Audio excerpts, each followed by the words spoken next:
गुरुर्ब्रह्मा गुरुर्विष्णु गुरुर्देवो महेश्वरा गुरु साक्षात् परब्रह्म तस्मै श्री गुरुवे नमः। तस्मै श्री गुरुवे नमः। तस्मै श्री गुरुवे नमः। जय श्री दादा गुरुदेव, जय गुरु माँ। जयकारा लगा लेते हैं एक बार पहले गुरुदेव का, सब लोग मिलके बोलो। समर्थ सदगुरुदेव संत श्री रामलाल जी सियाग की जय। जय हो। बोलो शिव अवतारी महायोगी बाबा श्री गंगाईनाथ की जय। जय हो। बोलो दशम अवतार कल की अवतार की जय। जय हो। बोलो सनातन धर्म की जय। जय हो। बोलो पलाना धाम की जय। जय हो। बोलो जामसर धाम की जय। जय हो। बोलो काजलवास धाम की जय। जय हो। जय श्री गुरुदेव, जय श्री दादा गुरुदेव, जय महादिशक्ति। जय श्री गुरुदेव, जय श्री दादा गुरुदेव, जय श्री गुरुदेव। चलिए जय श्री गुरुदेव। क्या हुआ? मैंने तो सुना था पूरी चले गए तुम लोग। जाएंगे जाएंगे। मैं तो अभी बाजार से आई थी, उमा ने बताई कि वो तो गए 7 बजे, ध्यान होगा आज। चलो यही भी, चलो पहले दर्शन करते हैं गुरुदेव रामलाल जी सियाग की समाधि के पलाना में है गुरु बहन हमारी। ये भी तो सेशन में ही है। पारुल है। तो पारुल आप कहाँ पर हो? भैया अभी तो सेशन में ही नहीं है पारुल। अच्छा अभी तो थी थोड़ी देर पहले शायद। अच्छा चलो पता नहीं, गूगल मीट का कोई समस्या है, अपने आप एडमिट नहीं हो रहा, एडमिट करना पड़ रहा। तो चलिए।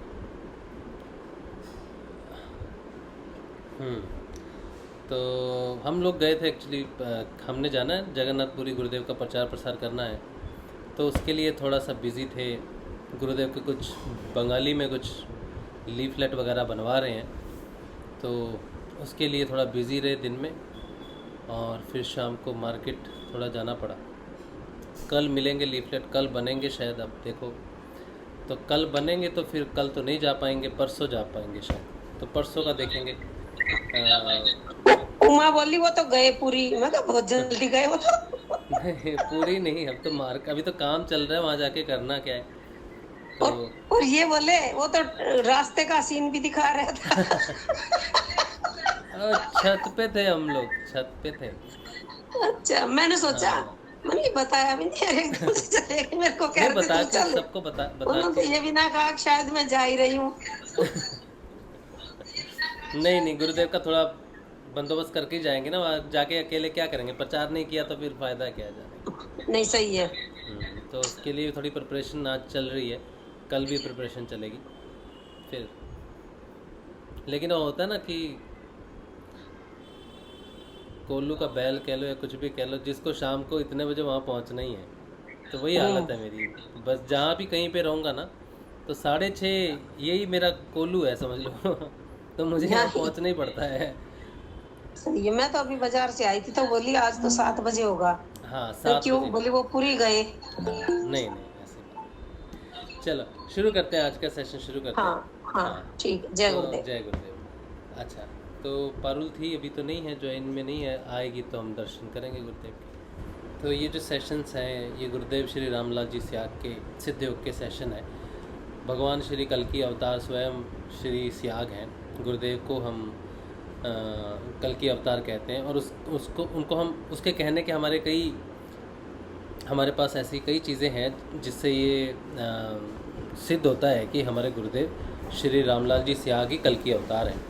दुनिया में ऐसे बहुत सारे साधक हैं, ऐसे बहुत सारे लोग हैं जो कल की अवतार की प्रतीक्षा कर रहे हैं, लेकिन जिस तरह से वो प्रतीक्षा कर रहे हैं, इस तरह से बहुत सारे ऐसे लोग भी हैं जो खुद को कल की अवतार कहते हैं। अब साधक के पास तो बेचारे के पास कोई रास्ता है नहीं, वो तो कल की अवतार का इंतज़ार कर रहा है, लेकिन अब पहचानेंगे कैसे कि कल की अवतार कौन है या कौन नहीं है। तो इसके लिए बहुत ही सिंपल सी बात है। आप अगर ये सेशन देख रहे हो और आप कल की अवतार को ढूंढ रहे हो, तो ये चेक करने के लिए कि वो कल की अवतार है कि नहीं, आप गुरुदेव रामलाल जी सियाग की एक पिक्चर डाउनलोड कर लो। जैसे ये पिक्चर आप पीछे देख रहे हो, ऐसे ही गुरुदेव की कई पिक्चर इंटरनेट पे आपको मिल जाएंगी। आप सर्च करोगे गुरुदेव श्री रामलाल जी सियाग, तो आपको गुरुदेव और दादा गुरुदेव की पिक्चर वैसी मिल जाएगी दोनों की। तो आप उसे डाउनलोड कर लो, ठीक है, और अपने सामने उस फ़ोटो को रख लो। अपने सामने फ़ोटो रखने के बाद देखो, प्रार्थना तो आपको करनी ही पड़ेगी, है ना। तो आप फ़ोटो से प्रार्थना करो कि अगर आप कल की अवतार हो, आपके शिष्य कहते हैं कि आप कल की अवतार हो, तो अगर आप कल की अवतार हो तो 15 मिनट के लिए मेरा ध्यान केंद्रित कर दो, 15 मिनट के लिए मेरा ध्यान लगा दो। अच्छा, अब जब ध्यान में बैठोगे तो अभी तो आपकी दीक्षा हुई नहीं है, अभी तो आप सिर्फ टेस्ट कर रहे हो कि कल की अवतार आया भी है कि नहीं है।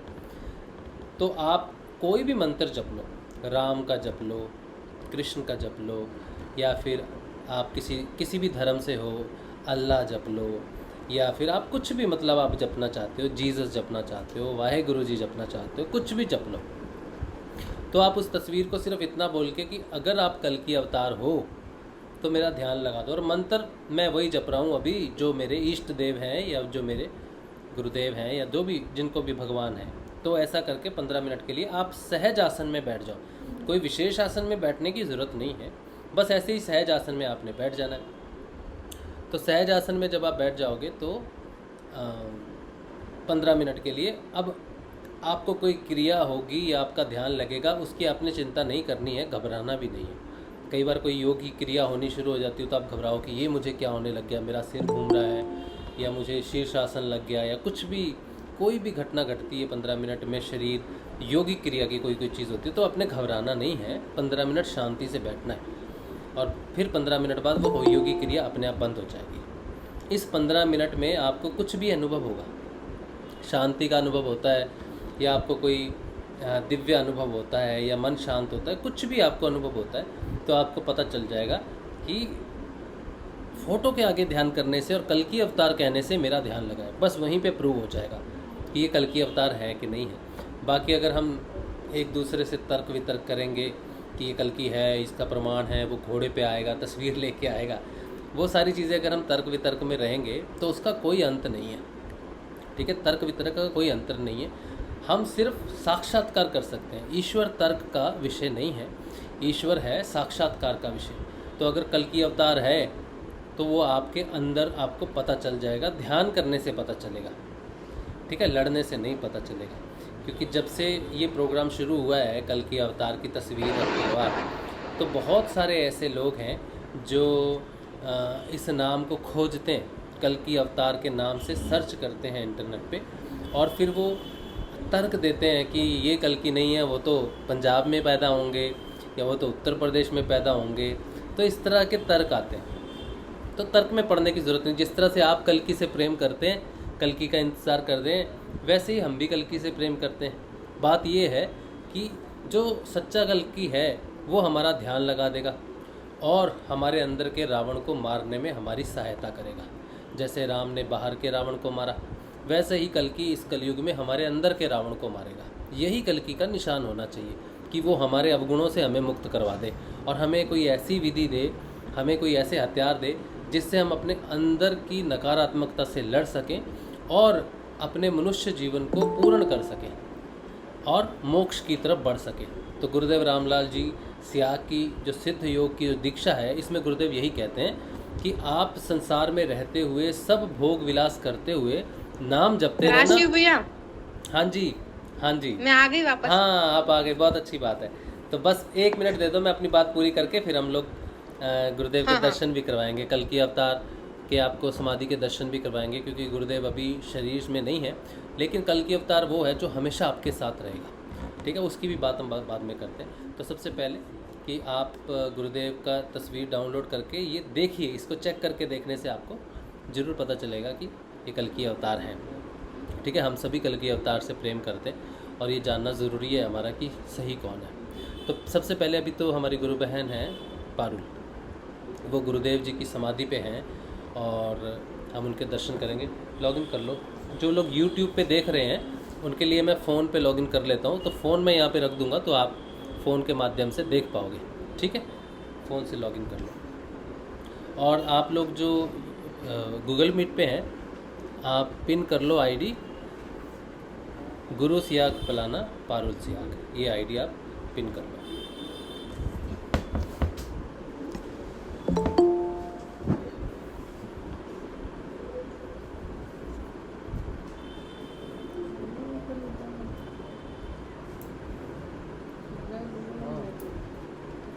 उधर मत आओ, उधर मत आओ, इधर ही रहो।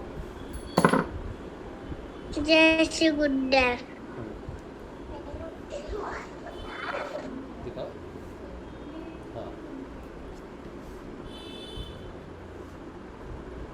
ठीक, चलो।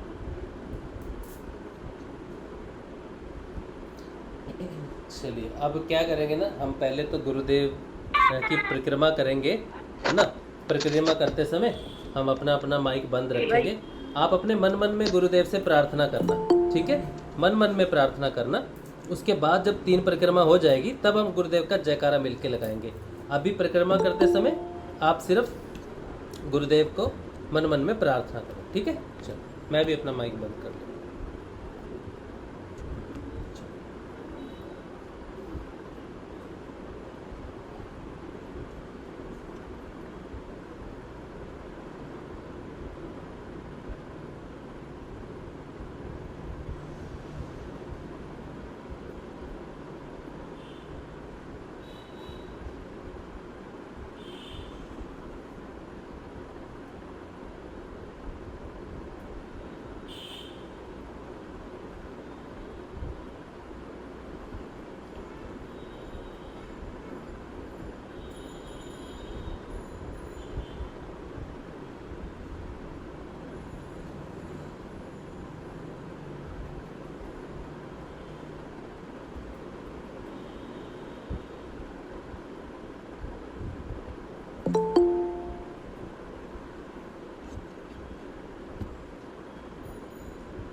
हो गया ना? चलिए अब जयकारा लगाएंगे गुरुदेव का। बोलो समर्थ सदगुरुदेव संत श्री रामलाल जी सियाग की जय। जय हो। बोलो शिव अवतारी महायोगी बाबा श्री गंगाई नाथ की जय। जय हो। बोलो दशम अवतार कल की अवतार की जय। जय हो। बोलो पलाना धाम की जय। जय हो। बोलो जामसर धाम की जय। जय हो। बोलो काजलवास धाम की जय। जय हो।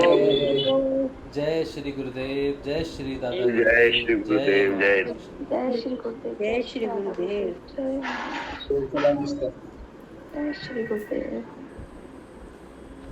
ठीक है, चलिए पारुल सबको दर्शन हो गए। जय श्री गुरुदेव। जय श्री गुरुदेव। जय श्री गुरुदेव। जय श्री गुरुदेव। जय श्री दादा। जय श्री। जय गुरुदेव। बहुत अच्छी बात है।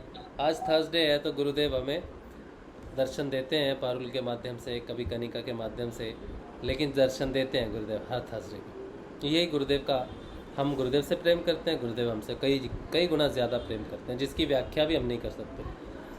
हम अपने प्रेम की व्याख्या करते हैं कि मैं बहुत प्रेम करता हूँ वही कर सकते हैं ऑब्वियसली। गुरुदेव हमसे कितना प्रेम करते हैं ये तो हम कभी जान नहीं सकते। अच्छा चलिए, अब जो मैं ये बात कर रहा था कि कल की अवतार के नाम से जो ये प्रोग्राम चलते हैं, जिस तक भी ये पहुँचे तो आप श्रद्धा रखिए कल की अवतार में, किसी और में श्रद्धा मत रखिए। आप जिस कल की का वेट कर रहे हैं ना, उसी का इंतज़ार, उसी पे ही श्रद्धा रखनी है आपने। चेक तो करना पड़ेगा ना हमें कि कौन है कल की, कौन नहीं है। तो बस आपने इस फोटो के आगे एक बार कल की अवतार का नाम लेके प्रार्थना करके कल की अवतार को कि तू है तो ध्यान लगा दे, तो ध्यान आपका लग गया तो वो है कल की अवतार, अगर नहीं है तो फिर समझ लेना कि आपका इंतज़ार अभी और लंबा चलेगा। यही है बस, ठीक है ना। चलो ये चीज़ है।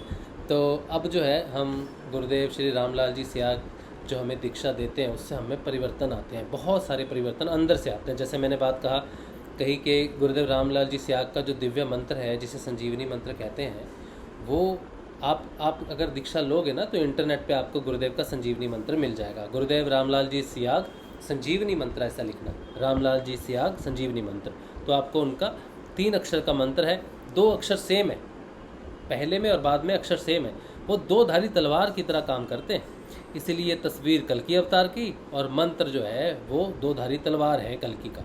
तो वो आपके अंदर जितने भी अवगुण हैं, चित्त में भरे हुए जितने भी कर्म संस्कार हैं, उन सब को वो मंत्र काट देगा और आपको सहस्रार तक लेके जाएगा। सारे योग महायोग में सम्मिलित हैं जिसे सिद्ध योग कहते हैं। तो आप त्रिविध तापों का शांत करते हुए, नाश करते हुए आप सहस्रार में पहुंच जाओगे इसी जन्म में। ये है कल्कि की महिमा और कल्कि का हमारे ऊपर आशीर्वाद। तो आपको तो चेक करना है, कुछ दिन बैठ के ध्यान कीजिए तो आपको पता चलेगा। जैसे कई बार मन ना हमारा बहुत उतावला रहता है, जब तक मन शांत नहीं होगा ना तब तक ध्यान लगता नहीं। तो जल्दबाजी नहीं करनी, सिर्फ अगर प्रेम है कल्कि से तो बस कुछ दिन 2-4 दिन ध्यान करके देखो। अगर मन शांत नहीं है, मन में उतावलापन है तो 2-4 दिन करना। अगर मन शांत है और गुरु के प्रति सच्ची समर्पण है और समझते हैं इस बात को कि हम गुरु का नहीं, हम कल्कि अवतार को ही गुरु के रूप में ध्यान रहे हैं, अगर मन शांत है तब एक ही दिन में काम हो जाएगा, एक ही बार में हो जाएगा। नहीं तो मन के शांत होने का 2-4 दिन वेट करना और देखना फिर हो जाएगा। ज़्यादा जानकारी के लिए गुरुदेव का आप ऑनलाइन सर्च करो, सब मिल जाएगा। इस वीडियो के कमेंट में भी आप लिख सकते हो, जो भी आपका कमेंट है, जैसा भी है। सारे कमेंट तो अच्छे नहीं आते, कोई बात नहीं, तो जैसा जिसका जो जानकारी है वैसा कमेंट आप दे सकते हो, कोई दिक्कत नहीं है। ठीक है, चलिए अब बात करते हैं हम आज जो गुरुदेव बात करवाना है। आज अनिल भाई ने कुछ बात करनी थी। अनिल भाई आप हो क्या, या आपका आज भी लॉगिन नहीं हो रहा? अनिल भाई ने कुछ बात करनी है। अनिल गोयल दिल्ली से, तो उनको मैं देख लेता हूँ कि कहाँ पर हैं वो। यूट्यूब वालों को दर्शन हो गए सारे, ठीक है, बढ़िया।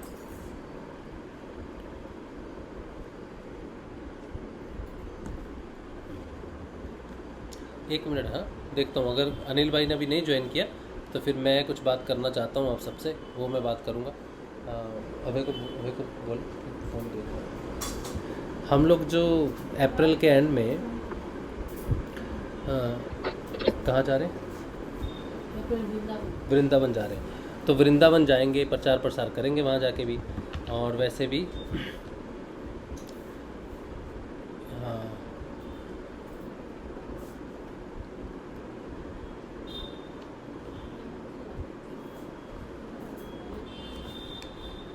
एक मिनट,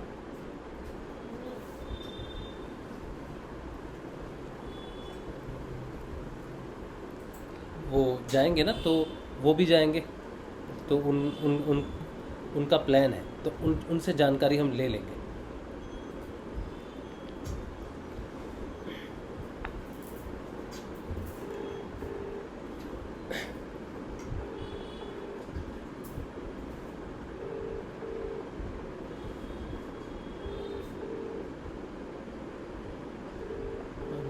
ठीक है, हाँ।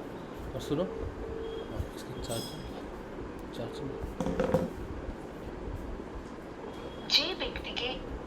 चलिए, अभी शायद वो बिज़ी हैं तो ज़रूर ज्वाइन कर लेंगे। तो वो थोड़ा प्रोग्राम का आप सबको बता देंगे, उसके हिसाब से आप कह सकते हो। वैसे 29 अप्रैल की बात हुई है उनसे मेरी, 29 अप्रैल को वो वृंदावन में रहेंगे। तो हम शायद, अगर हमारा प्रोग्राम रहता है, गुरुदेव की कृपा से बनता है, तो फिर हम 28 तारीख को दिल्ली पहुँचेंगे, 28 को या 27-28 को ऐसे कुछ पहुँचेंगे, और फिर वहाँ से जाएंगे वृंदावन।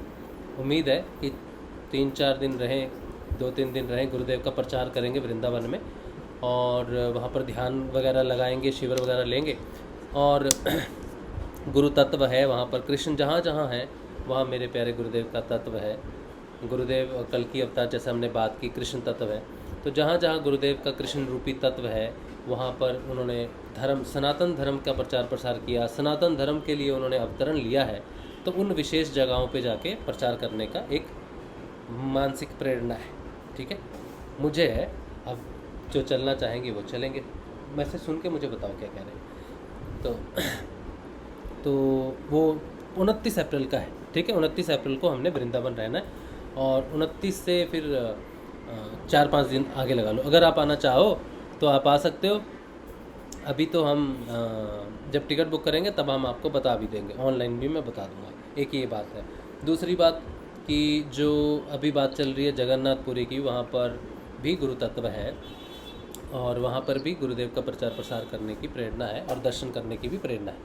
पूरी में गुरु तत्व है, कृष्ण तत्व है, वहाँ पर दर्शन करेंगे। तो वहाँ पर अगर कोई आसपास का है तो, नहीं तो आपको दूर पड़ेगा, गर्म भी बहुत है इस समय। तो अगर आप आना चाहो तो अभी टिकट बुक नहीं हुई है, परसों मोस्ट प्रोबेबली कल रात को या फिर परसों सुबह, डिपेंड करता है कि हमारा जो मटेरियल है गुरुदेव के प्रचार प्रसार का वो कल मिल जाएगा मुझे, तो कल चले जाएंगे, नहीं तो फिर परसों। अच्छा, ये बात होगी। ठीक है, जय श्री गुरुदेव भैया। हाँ जी सविता बहन जब बोलिए। वृंदावन आई, हाँ जब वृंदावन आइए मेरे पास आइएगा। हाँ अब जरूर। मैं बाहर नहीं जा सकती। मैं समझ रहा हूँ, मैं बिल्कुल समझ रहा हूँ। और जब हम आएंगे, हम रहेंगे ना वहाँ पर 2-3 दिन गुरु कृपा से। हाँ तो जरूर शाम को फिर आप आइएगा। सेशन तो चलेंगे ना, मेडिटेशन तो नहीं बंद हो सकता, गुरुदेव का ध्यान तो नहीं बंद कर सकते। तो उस समय तो हम पता चली जाएंगे ना हम कहाँ पर हैं, तो दिक्कत अच्छा। कोई नहीं। हाँ मिलेंगे जरूर। ठीक है भैया। हाँ, जय श्री हाँ। गुरु। जय श्री। जय श्री। अच्छा चलिए अब क्या मैसेज है अब है, क्या मैसेज है अनिल भाई का, क्या है मैसेज है? नॉर्मल। अच्छा ठीक है, चलो ठीक है। चलिए अब जो मैं जिस विषय पे बात करना चाहता हूँ, एन के बरोड़े बाराडे भाई, आपका नाम थोड़ा सा डिफ़िकल्ट है, क्षमा करें। आपने कहा है आपने अपने पीछे जो गुरुदेव के आश्रम का झंडा लगाया है उसको मरोड़ के क्यों लगाया है? बातें तो बड़ी बड़ी कर रहे हो, गुरुदेव के झंडे के साथ छेड़छाड़ क्यों कर रहे हो? मैंने गुरुदेव के झंडे के साथ कोई छेड़छाड़ नहीं की गुरु भाई। आप होपफुली कि गुरुदेव, आपने तो गुरुदेव गुरु भाई हो, क्योंकि आपने जय गुरुदेव नहीं लिखा तो मुझे पता नहीं कि आप गुरु भाई हो कि नहीं होने, क्योंकि जनरली गुरु भाइयों में जैसा भी संबंध हो, जय श्री गुरुदेव तो बोलना अच्छा रहता है। ठीक है, आपको जय श्री गुरुदेव मेरी तरफ से। तो मैंने गुरुदेव के झंडे को तोड़ा मरोड़ा नहीं है। हाँ, इसके नीचे में जोधपुर लिखा हुआ है। ठीक है, और ये गुरुदेव का झंडा है और जो जितना भी प्रसार इस दुनिया में हो रहा है वो एक झंडे के नीचे ही हो सकता है गुरु भाई। कोई दूसरा झंडा हो नहीं सकता, उसके नीचे प्रचार हो नहीं सकता, क्योंकि गुरुदेव का प्रचार है, गुरुदेव का ध्यान है, गुरुदेव की बात है, इसलिए इस झंडे की ज़रूरत है। और ये झंडा मैं आपको बता रहा हूँ कि मैंने कहीं से मंगवाया नहीं, ये गुरु कृपा से स्वयं एक गुरु भाई ने मुझे भेज दिया, प्रेमवश उन्होंने मुझे भेज दिया। तो मुझ तक पहुँचाने वाले ये झंडा गुरुदेव है। और मैंने इसको मोड़ के इसलिए लगाया है क्योंकि देखिए, आप अलग अलग आश्रम है ना गुरुदेव के, जहाँ जहाँ भी होता है, तो जो जगह होती है ना उसका नीचे नाम लिखा रहता है। अध्यात्म विज्ञान सत्संग केंद्र इस जगह पे है, नीचे में लिखा रहता है। इसमें कोई हेड ऑफिस नहीं लिखा हुआ कि हेड ऑफिस ऐसा कुछ भी है। ठीक है, तो मेरे पास जो झंडा आया वो जोधपुर आश्रम से लिया हुआ है किसी का। तो मैंने इसको इसलिए मरोड़ दिया क्योंकि एक तो मैं कलकत्ता में रहता हूँ, आप मुझे झंडा बना के भेज दीजिए कलकत्ता लिख के नीचे में, तो मैं लिख दूँगा। और सबसे अच्छा होगा अगर आप उसमें नीचे में हृदय लिख देंगे ना, तो बहुत अच्छा होगा, क्योंकि सत्संग तो हृदय से ही होता है, जगह विशेष का ऐसा कोई मतलब नहीं होता, गुरुदेव तो हृदय में है।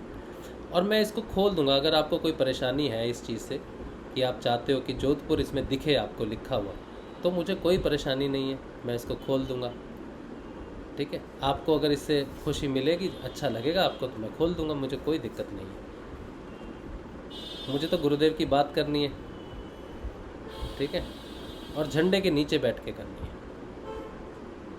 अब आप कुछ कहना चाहो, गालियाँ देना चाहो तो गालियाँ दे लो, जो चाहो, जो खुशी से देना चाहो दे दो, सब गुरुदेव का ही है। जो आप दोगे वो मैं उसको दे दूँगा, मेरा अपना कुछ भी नहीं। ठीक है भाई, एन के भाई, चलिए। तो ये हो गया एक नए गुरु भाई जुड़े हैं, चलो अच्छा हुआ आप सेशन में आए। अच्छा, बात जो करनी थी, आज का जो टॉपिक है, करण आप हो सेशन में? हाँ, जय गुरुदेव भैया। हाँ करण, आपका कोई प्रश्न हाँ था ना? हाँ, मैं ये पूछ रहा था भैया कुछ कि और प्रश्न था जो क्या जो था? लोग हम्म, हाँ जो लोग गुरुदेव से जुड़े हैं, हाँ कभी कभी वो जैसे इधर उधर की बातें में फंस जाते हैं। जैसे अभी आया, आपस में मनमुटाव हो रहा है आपस में, या फिर कुछ आडंबरपूर्ण व्यवहार भी हो रहा है। तो हम्म गुरुदेव से जुड़ने के बाद ये सब संभव कैसे हो जाता है? क्योंकि हाथ पकड़ने वाला गुरु होता है, शिष्य गुरु को नहीं पकड़ सकता, हम्म, गुरु शिष्य को पकड़ता है। जब हाँ गुरु ने हाथ पकड़ा हुआ है तो हृदय परिवर्तन भी गुरु ही करेगा। हाँ हम तो बस नाम जप और ध्यान कर सकते हैं। हम्म, फिर उसके बाद ये व्यवहार परिवर्तन बड़े स्केल पर कम क्यों दिखता है? शारीरिक बीमारियां तो ठीक होती है, बहुत सारी दिखती है, पर फिर भी मन मिटाव इधर दिखता रहता है। कभी कोई किसी से झगड़ रहा है, कभी किसी के मन में कड़वाहट है, ये कब दूर होगी? हाँ। अभी तो आपने देख लिया, एक भाई मुझे अभी बोल रहे हैं ना, गुस्से से ही बोल रहे हैं, प्रेम से तो नहीं बोल रहे। तो ये बात है कि जो परिवर्तन है सिद्ध योग का ना, वो अंदर से होना बहुत ज़रूरी है। बीमारियां बाहर से ठीक हो जाएंगी ना, तो ये शरीर तक ही है ना बीमारी। तो शरीर गया तो बीमारी क्या, और स्वस्थ क्या, तो चला ही जाएगा। मेन तो है कि अगर अंदर परिवर्तन हो गया तो वो परिवर्तन ही आगे जाता है। अगर हमारी साधना इस जीवन में नहीं भी पूरी होती है कई कारणों से, तो वो परिवर्तन जहाँ तक होगा आगे वो परिवर्तन कंटिन्यू होगा। बीमारी का तो यहीं तक है, वो आगे नहीं हो उससे क्या फ़र्क पड़ता है, शरीर तक है। लेकिन मेन परिवर्तन है अंदर का परिवर्तन। तो वो सबका क्यों नहीं होता, इसके कई रीज़न है। कारण मैंने जब गुरुदेव के बारे में जाना था 2014 में, उसके बाद 5 वर्ष तो मुझे यही समझने में लग गए कि गुरु अंदर परिवर्तन करता है। मुझे तो ये लगता था कि गुरुदेव सिर्फ बीमारियां ठीक करते हैं। तो मैं फिर जब बाहर की पूजा करता था तब मैं यही प्रार्थना करता था, बाकी शिव से शनिदेव से यही प्रार्थना करता था कि आप मेरी नौकरी वोकरी लगा दो, या आप मेरे घर में मुझे धन संपत्ति से ठीक ठाक कर दो, आर्थिक रूप से ठीक कर दो, बीमारियां मेरे गुरुदेव ठीक करेंगे, ये उनका काम है। ये ऐसी प्रार्थना मैं करता था 5 साल तक की। मैंने ये प्रार्थना कि आप मुझे शारीरिक रूप से ठीक नहीं करना, वो मेरे गुरुदेव करेंगे। आप मेरी नौकरी लगा दो, या फिर मुझे अच्छी नौकरी दिलवा दो, या मेरी तरक्की कर दो। ये 2 था। तो मुझे पता नहीं था कि गुरुदेव बीमारियों के लिए ठीक करने, गुरुदेव ने कहा मैं तुम्हें बीमारियों से मुक्त करने नहीं, जीवन से मुक्त करने आऊँ। ये फिलॉसफी गुरुदेव की मुझे 5 साल बाद पता चली। कोई बताने वाला नहीं था, और मैं जोधपुर आश्रम में जो मेल्स लिखता था उसका रिप्लाई वो ठीक से आता नहीं था मुझे। तो मेरे कितने क्वेश्चंस रहते थे, कभी मेरा रिप्लाई उन्होंने नहीं किया ठीक से। तो मैं तो कभी उनको रिप्लाई नहीं करता था। मैं तो गुरुदेव को चिट्ठी लिखता था। मैं मेल लिखता था तो मैं ये लिखता था कि ये चिट्ठी मैं गुरुदेव को लिख रहा हूँ, लेकिन वहाँ से मुझे नहीं आया सेटिस्फैक्ट्री। तो 5 साल लग गए मुझे समझने में, किसी ने नहीं समझाया मुझे। और जोधपुर आश्रम के नाम के अलावा मैं किसी को नहीं जानता था, एक वेबसाइट के अलावा कुछ नहीं जानता था। लेकिन मेरी कोई मदद नहीं, किसी तरह का कोई क्वेश्चन उन्होंने आध्यात्मिक किसी तरह से कोई मदद नहीं की मेरी। ठीक है, अब ये जो परिवर्तन है, जब 2019 में बहुत ज़िंदगी से परेशान हो गया बिल्कुल, तब जाके जब प्रार्थना की गुरुदेव से कि गुरुदेव अब बीमारी भी आप ठीक करो, जीवन भी आप ठीक करो, सब ठीक करो। अब मैंने अपना जीवन आपको दे दिया है, अब चाहे 6 महीने जीऊँ, 6 साल जीऊँ, 60 साल जीऊँ, कितना भी साल जीऊँ, मुझे फ़र्क नहीं पड़ता, क्योंकि मुझे अपनी मृत्यु 6 महीने में दिख रही है। ऐसा मैंने बोल दिया था कि मुझे 6 महीने से ज़्यादा नहीं दिख रहा अपना, क्योंकि मेरे शरीर की जो हालत है, मैं बहुत ज़्यादा डर गया था उस समय। तो फिर मैंने गुरुदेव को ही प्रार्थना करके सब छोड़ दिया था कि 6 महीने गुरुदेव की पूजा अच्छे से कर लेंगे तो हो जा, बस 6 महीने दे देता हूँ गुरुदेव को। तो उस समय फिर परिवर्तन आना शुरू हुआ, अंदर से आया। शरीर तो अभी भी देखो, बीमारी तो अभी भी वही है जो पहले बीमारी थी, अभी भी वही है। ऐसा कुछ नहीं कि बीमारी बाहर से मेरी ठीक हो गई, लेकिन मेरे अंदर बहुत परिवर्तन हो गया। जैसे जो क्लेश हैं हमारे, पंच क्लेश होते हैं, वो दिखने शुरू हो गए कि कहाँ कहाँ लालच होता है, कहाँ ईर्ष्या होती है, कहाँ पर हम बात सुनते हो तो कई बार हार्ट बीट बढ़ जाएगी आपकी निंदा होती है, कहीं आपकी प्रशंसा हो रही है, कहीं पर आपका राग है किसी चीज़ के प्रति, खाने के प्रति है, या आपका व्यवहार है। और आप सबसे बड़ी बात है कि सत्य का प्रकट होना, या सत्य दिखने लग जाना, झूठ से घबराहट होने लग जाना। झूठ तो आप बोल ही नहीं पाओगे। अंदर में सबसे पहला परिवर्तन, झूठ से दूरी शुरू हो जाती है। झूठ बोलने से मतलब बोल ही नहीं सकते। बोल ही नहीं सकते। झूठ ऐसा है जैसा जहर, जैसा कोई जहर खा बीच ले में वही वैसा ही है झूठ। राशि भाई, बीच में बोलूंगा। हाँ जी, हाँ जी, बोलिए भाई। किसी सत्य परे हाँ कोई जैसे बहुत पुराने, जय गुरुदेव, बहुत पुराने गुरु भाई है। हाँ और हम जैसे पर अध्ययन तो नहीं करना चाहिए, बिल्कुल सत्य बात है, लेकिन ऐसा दिख जाए, वो सामने कुछ घटनाएं घटित होती है या सामने कुछ आडंबर होता है तो हमें आंखों से दिखता है। बहुत पुराने होते हैं गुरु भाई, कई सालों से जुड़े हुए हैं, और फिर अगर वो आज भी झूठ बोलते हैं तो अपन क्या समझे कि वो क्या गुरुदेव से नहीं जुड़े या गुरुदेव ने उनको नहीं पकड़ा, या क्या मतलब। वो कहते नाम भी जपते हैं, ध्यान भी करते हैं, तो इसका क्या कारण है? मतलब चराचर झूठ, मतलब यूं चराचर झूठ, जिसको व्हाइट झूठ कह सकते हैं आप, बिल्कुल के झूठ, ऐसा, इसका ये क्या कारण है फिर? यही कारण है कि अंदर से नहीं जुड़े, अंदर से नहीं जुड़े, बाहर से भौतिक रूप से जुड़े हुए कि हम शिष्य हैं। वैसा तो मैंने कहा ना, मैं 5 साल तक गुरुदेव से जुड़ा रहा कि ये मेरे गुरुदेव है, मैं इनका शिष्य हूँ। 5 साल तक एक परिवर्तन नहीं आया गुरु भाई। अंदर से वैसा ही कलेश, वैसा ही क्रोध, वैसा ही काम, वैसी ही लालसा, वैसी ही लालच, वैसी ही नौकरी के पीछे, पैसे के पीछे भागना, प्लान करना, बिजनेस खड़े करना, उसके लिए भागना दिन रात। और मेडिटेशन कभी हुआ तो 1:30 बजे हो गया दोपहर को, कभी 9 बजे हो गया, कभी रात को हुआ, कभी 12 बजे बैठ गए, कभी जाप किया नहीं किया, ठीक है, फिर उधर भाग गए, गुरुदेव मेरे सिर में दर्द हो रहा है, ये क्या हो रहा है, मैं फिर साधना भी छोड़ दी जब शरीर में परिवर्तन हुआ। तो जब तक गुरुदेव को पूर्ण सरेंडर नहीं होता, ये जीवन जब तक उनकी शरण में नहीं जाता, जब तक उनको चाबी नहीं मिलती हमारी, तब तक हमें बदलाव नहीं हो सकता। पता ही नहीं चलता साधक को नरहरि भाई कि उसको समर्पण क्या है, उसको पता ही नहीं चलता। वो तड़पता है, रोता है, मैं कितना रोया हूँ गुरुदेव के सामने, गुरुदेव क्यों नहीं परिवर्तन हो रहा, क्यों नहीं परिवर्तन हो रहा, इतना रोया ना नरहरि भाई, कोई बताने वाला नहीं था, मुझे पता ही नहीं चल रहा कि मैं क्यों नहीं, मेरे में बदलाव आ रहा। रो रो के गुरुदेव की तस्वीर भी एक दिन गुस्से से फाड़ दी। फिर उस तस्वीर को मैंने चिपकाया, टेप लगा के चिपकाया, फिर रोता रहा कि कोई तो क्लू दे दो, कोई तो बता दो, कुछ तो बता दो क्या ज़िंदगी में घटना है। कोई हेल्प, फिर भी कुछ नहीं हुआ। उसके बाद भी 2 वर्ष लग गए, लेकिन जब तक गुरु ये नहीं समझ में आया कि मेरा समर्पण ही नहीं है गुरुदेव के प्रति। हम सिर्फ गुरु बना के बैठे हैं, लेकिन ये नहीं जानते कि अगर मुझ में बदलाव नहीं हो रहा, अगर मेरा झूठ ही नहीं छूटा। और एक बात बहुत महत्वपूर्ण है, अध्यात्म जो शब्द है ना, इस शब्द का अर्थ है कि वो व्यक्ति जो अंदर से कुछ और बाहर से कुछ है, वो कभी भी अध्यात्म में प्रवेश नहीं कर सकता। एक झूठे व्यक्ति के लिए अध्यात्म में प्रवेश करना असंभव है, असंभव।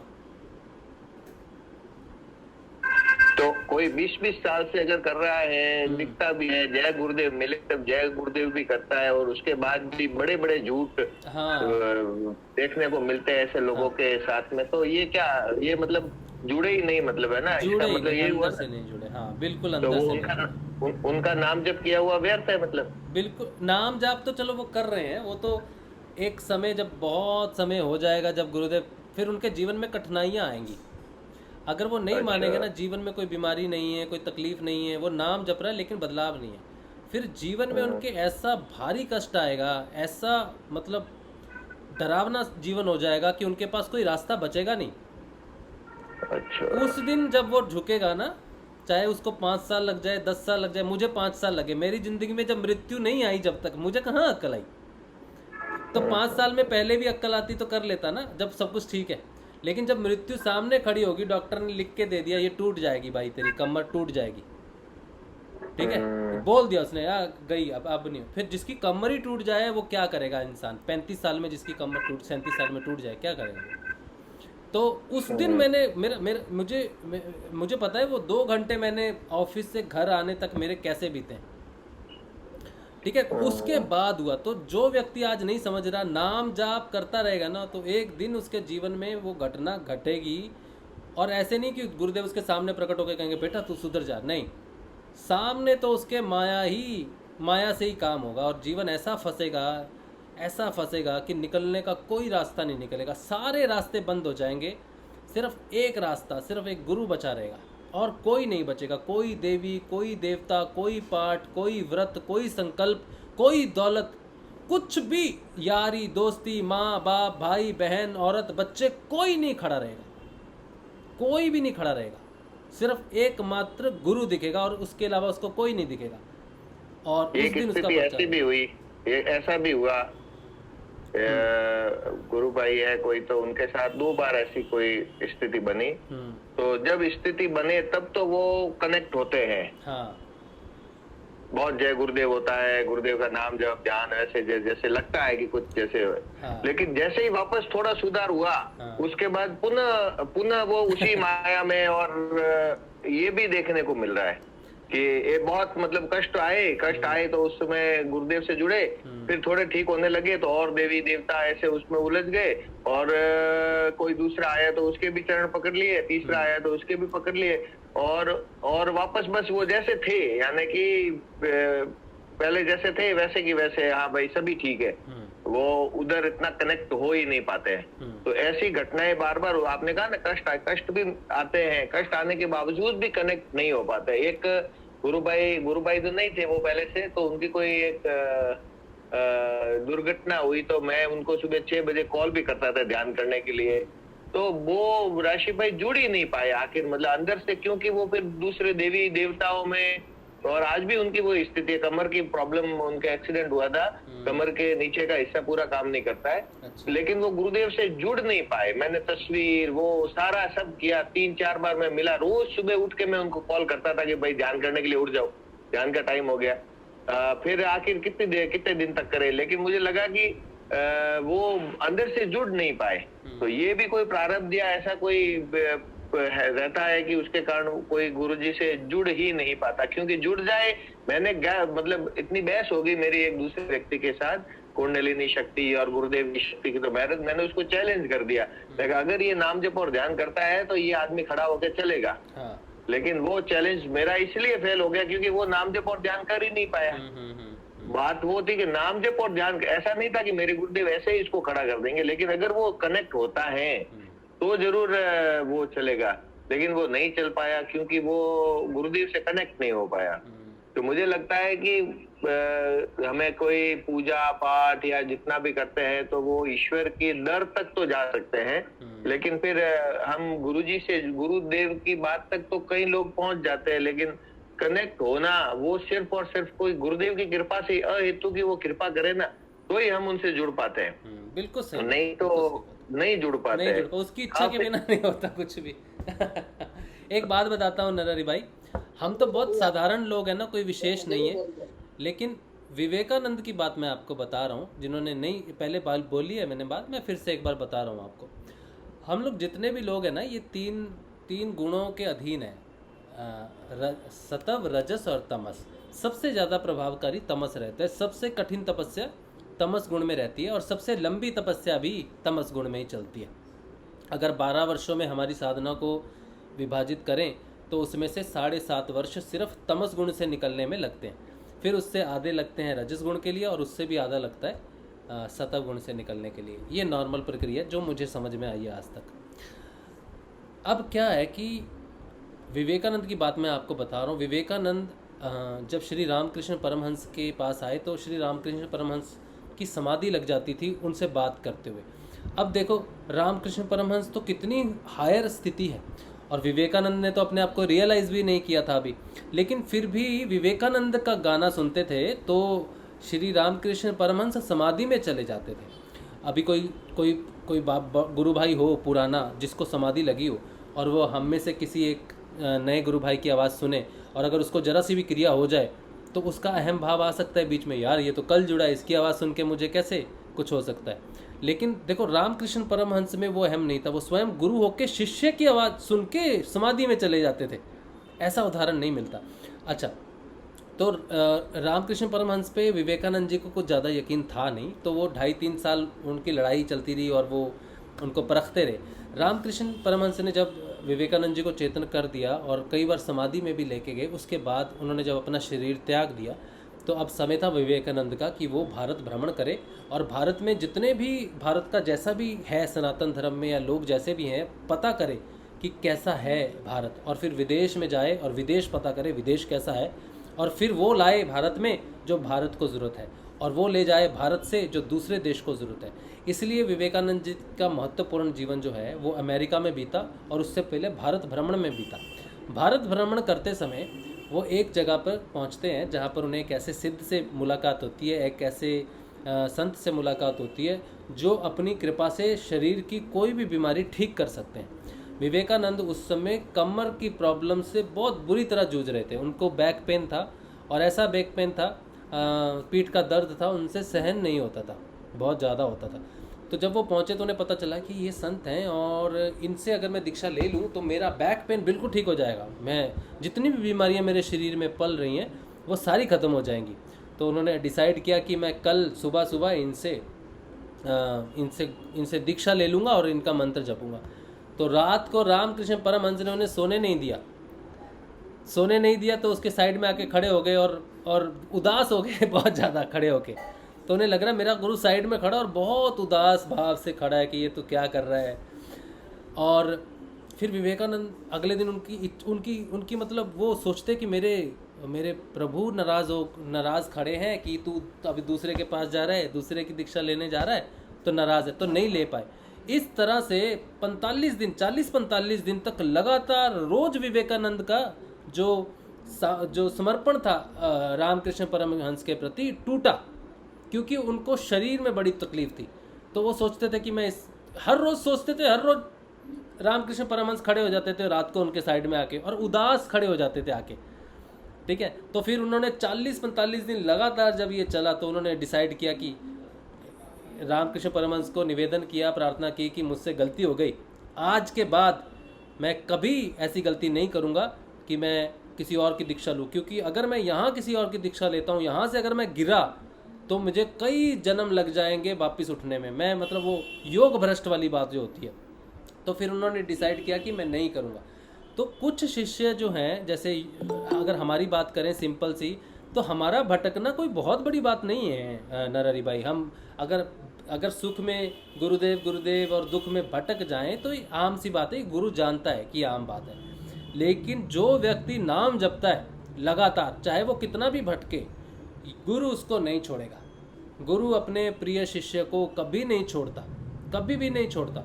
जितने भी शिष्य हैं, चाहे 10 साल 15 साल भटकते रहेंगे ना, लेकिन अगर वो नाम जपता रहा ना तो गुरुदेव उसको सही समय पे पलट के वापस लेके आ जाएंगे। लेकिन कोई जब गुरुदेव से जुड़ा ही नहीं, जिसने नाम ही नहीं जपा, जिसने गुरु ही नहीं माना, सिर्फ दुनिया को दिखाने के लिए कि मेरा गुरु है, हाँ ठीक है, लेकिन उसे कभी ईश्वर नहीं माना, उसे सिर्फ वो फिजिकल बॉडी मानता रहा कि ये बॉडी गुरुदेव की है, लेकिन गुरु तत्व को नहीं जाना कि इस संसार में ऐसी कोई वस्तु ही नहीं, कोई व्यक्ति विशेष नहीं जिसमें वो परमात्मा मेरा गुरु वास नहीं करता। रामकृष्ण परमहंस ने साफ कहा है, अगर आपका गुरु आपको परम परमात्मा नहीं लगता तो समझ लो कोई कनेक्शन नहीं हुआ अभी तक। जिस शिष्य ने अपने गुरु को ही परमेश्वर माना, परमात्मा माना, उसी का कल्याण हुआ है। जिसने सिर्फ गुरु को मान लिया कि हाँ कर रहा हूँ, उसका कल्याण नहीं हो सकता, नहीं हो सकता, क्योंकि ये कोई पर्सनल रिलेशनशिप नहीं, ये तो तत्व है, ये तो गुरु तत्व है। यहाँ जरा सी भी हेरी फेरी चलती नहीं। अभी देखो ना, गुरु जैसा करण ने पूछा कि आपस में मतभेद क्यों है, गुरु के शिष्य में कोई मतभेद नहीं है। करण मेरी बात याद रख लेना, गुरु के सच्चे शिष्यों में कभी मतभेद नहीं होगा। मतभेद रहेगा सच्चे शिष्य में और झूठे शिष्य में, और सच्चे शिष्य का कभी कोई मतभेद नहीं रहेगा। भेद रहेगा सिर्फ झूठे शिष्य का, जो अभी तक जागृत नहीं हुआ। झूठे शिष्य का भी मैं इसलिए कह रहा हूँ कि वो जागृत नहीं हुआ, उसे पता ही नहीं है कि शिष्यत्व होता क्या है, बदलाव होता क्या है, गुरु क्या होता है। वो भेद करेगा और वो हर जगह जाके टंगी अड़ाएगा, रोकेगा और गुरु के प्रचार में बाधा खड़ी करेगा। जो गोरखनाथ जी थे ना, गोरखनाथ जी ने एक राजा था, नेपाल में था, कहाँ, गोरखे जहाँ होते ना नेपाल में, वहाँ पर एक राजा ने गोरखनाथ जी के चेलों को अपमान किया या किसी वजह से उनको सम्मान नहीं दिया। ये बात जब गोरखनाथ जी को पता चली कि मेरे चेलों के साथ ऐसा हुआ है, तो वो चले गए वहाँ पर और उस राजा को उन्होंने वहाँ पे चिमटा गाड़ दिया कि राजा का अब कोई काम नहीं हो सकता। तो बहुत मुश्किल हो गई, राजा का कोई काम नहीं हो रहा।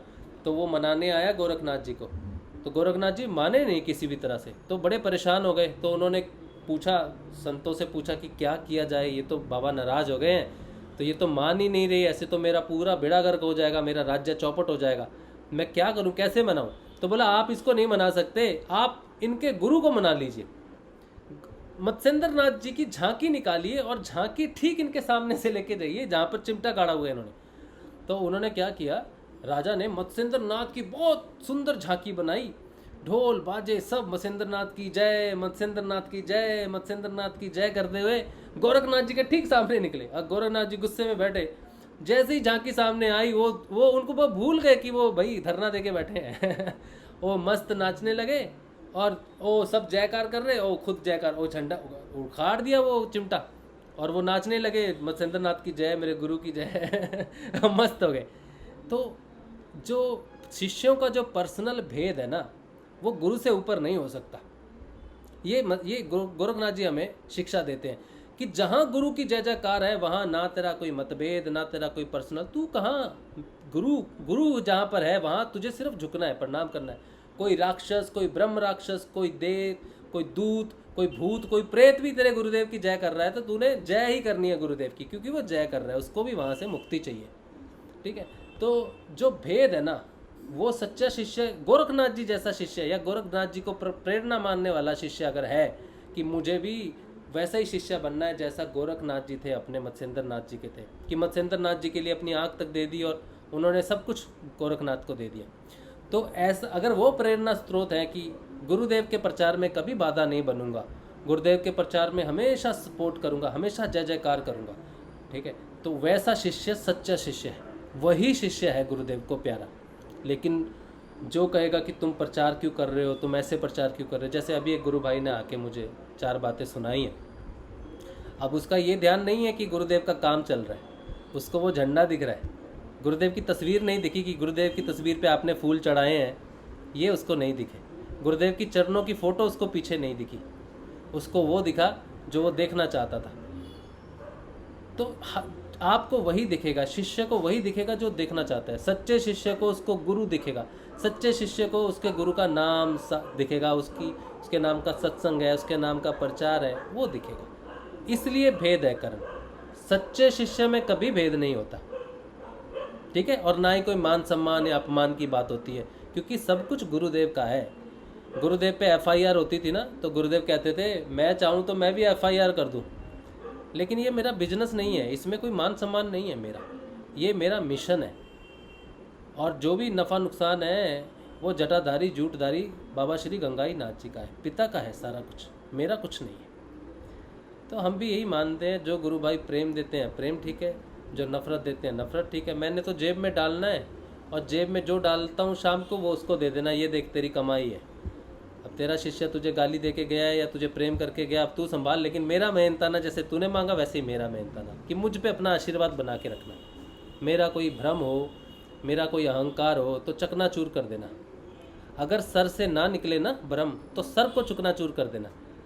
लेकिन जिस सर में भ्रम हो या तेरे प्रति कोई भेद आ जाए या तेरे प्रति कोई ऐसी बात आ जाए, उस सर की ज़रूरत नहीं है, वो नहीं निकलेगा ना, भ्रम, नफरत, क्रोध या फिर वो अहंकार नहीं निकलेगा ना, तो सर रखना नहीं, ऐसे सर की ज़रूरत नहीं, ठीक है। तो जो मिल रहा है सब उसका है। मैंने तो राशि भाई गुरुदेव को है ना इस विषय में ये है कि अभी थोड़ा संघर्ष का टाइम चल रहा है, मौसम परिवर्तन भी है और परिस्थितियां भी कुछ विशेष बुरी तो नहीं कहूंगा, लेकिन कुछ संघर्षशील मनोस्थिति है, सारा मन का खेल है और कुछ नहीं है वैसे। तो पहले तो गुरुदेव को कुछ बोल देता हूँ।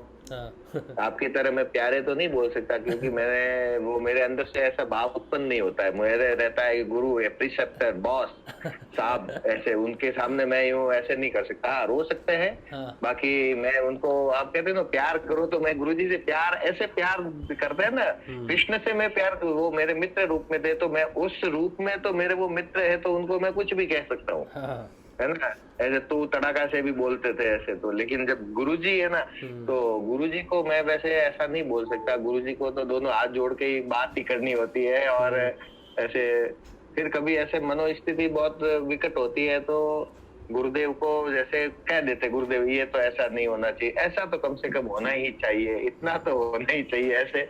लेकिन मुझे पता है कि ये सब गलत है, तो लास्ट में मैं ये बोल देता हूँ, गुरुदेव ये जो भी मनोस्थिति में जो भी मैं मांगता हूँ, बोलता हूँ, करता हूँ, चाहे प्रार्थना भी करता हूँ, तो वो आप नहीं सुनना। आप एक ही सुनना, एक ही करना, जो आपको सही लगे वो करना।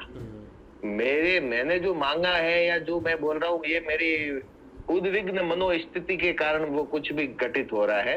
करवा तो आप ही रहे हैं, लेकिन करना वही जो आपको सही लगे। मैं तो ये कह देता हूँ, क्योंकि मुझे पता है कि मेरे लिए क्या अच्छा है वो मुझे पता नहीं है। मुझे नहीं पता कि मेरे लिए क्या बेहतर है। तो मैं ये बोल देता हूँ, कल परसों भी यही घटना घटित हुई कि सारा पहले तो गुरुदेव को बोला बहुत कुछ, बहुत सारी ऐसा है गुरुजी, ऐसा है, ऐसा गलत है, ये सही है, वो कई बातें जैसे। फिर मुझे ये बार बार रियलाइज हो जाता है कि जो मैं कह रहा हूँ ये गलत है, क्योंकि ये मेरे आज के मनोस्थिति के कारण उत्पन्न विचार है। वो तो बदल जाएंगे, लेकिन मेरे लिए वास्तव में सही क्या है वो गुरुजी जानते हैं। इसलिए गुरुदेव को एक फाइनली कहा हुआ है कि गुरुजी करना तो वही जो आपको सही लगे। मैं कुछ भी मांग लूं, मैं नाटक करूं, रोऊं, चिल्लाऊं, कैसे भी करके आपसे मांगू ना, वो मत देना जो मैं मांगू, करना वही जो आपको उचित लगे, बाकी कुछ भी होता रहे। तो मेरा तो यही मानना है कि गुरुदेव को अगर हम बोल देते हैं कि भाई यही ठीक है, मतलब कि क्योंकि हमें खुद को पता नहीं रहता है ना कि मेरे लिए क्या बेहतर है। इसी कड़ी में इसलिए मैं कोई विशेष किसी भी प्रकार की प्रार्थना नहीं कर पाता।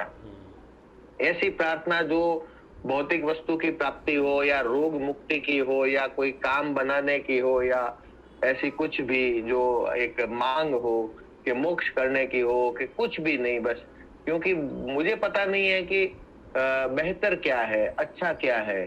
तो गुरुदेव को जैसे, और ऐसे कहते हैं ना गुरुदेव को जैसे पर्सनली अपन कहा हुआ होता है सामान्य मनोस्थिति में, तो मैंने गुरुदेव को सामान्य मनोस्थिति में यही कहा कि गुरुजी करना तो वही जो आपको उचित लगे वही करना। मैं कभी मेरा मन खराब हो जाए, आपकी कृपा से आप कोई परीक्षा ले रहे हो, तो ऐसी स्थिति बन जाए कि मैं आपसे कुछ मांगू, तो उस समय मैं कुछ भी मांग लूं ना, तो भी आप वो मत देना मुझे। चाहे मैं कैसे भी करके मांगू, चाहे मैं रो के चिल्ला के घंटा भर रोता रहूं, तो भी वो मत देना जो मैं मांगू, करना वही जो आपको उचित लगे। तो उसके बावजूद भी वापस परिस्थितियां बनती है, और वापस कई बार ऐसा होता है, लेकिन अंततः मैं मांग नहीं पाता हूँ, या ऐसी कोई प्रार्थना नहीं कर पाता कि जिस समय जो प्रेजेंट में प्रॉब्लम होती है उसका सॉल्यूशन मैं मांग नहीं पाता। तो तब मुझे ये लगता है कि जैसे विवेकानंद जी कालिका के पास गए, भेजते थे ना उनके गुरुजी के लिए, मांग ले, कुछ भी ऐसे मांग ले, लेकिन अंततः मैं वो मांग नहीं पाता हूँ कि मुझे गुरुदेव ये दे दो या मेरा अभी ये काम हो जाए।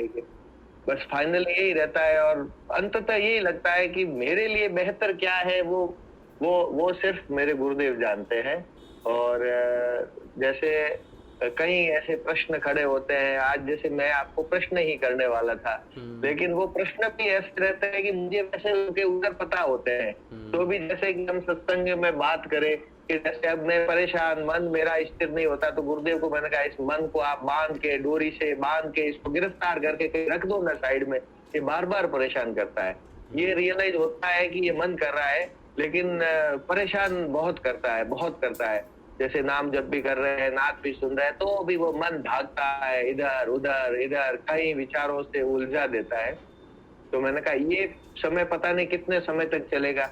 ऐसा कब समय आएगा राशि भाई कि जिस समय ये साल मन है ना, ये इधर उधर जाए, उसको मैं कान पकड़ के, मेरे वश में वो ऐसा हो ना, तो मैं उसको कान पकड़ के गिरफ्तार करके जेल में डाल के साथ मरने कर दूं उसको, वो फिर कभी इधर उधर जाए ही नहीं। उसको मतलब बाहर से बांध दे, उसको पूरा बांध दे, फालतू में जाता है, कोई मतलब नहीं। सब पता है कि परम सत्य गुरुदेव है, वो करते हैं वही सत्य है, वही कुछ कर रहे हैं, सभी घटनाक्रम जो भी कर रहे हैं वही कर रहे हैं, जीवन को वही चला रहे हैं, जीवन में जितना चाहिए वही दे रहे हैं। उसके बावजूद भी मन इधर उधर भटकता ही रहता है। तो ऐसा मैंने गुरुदेव से पहले तो ये भी कहा, गुरुदेव इस मन को कहीं बांध के आप ऐसा करो। फिर मेरे ऐसे निकले, गुरुदेव ऐसा कोई मंत्र हो ना जिससे ये मन कंट्रोल हो जाए, तो जल्दी आगे के मंत्र तो तुझे दिया हुआ ही है, चाबी तो दी हुई है कि यही मंत्र है भाई, और कुछ नहीं है। और कुछ है नहीं।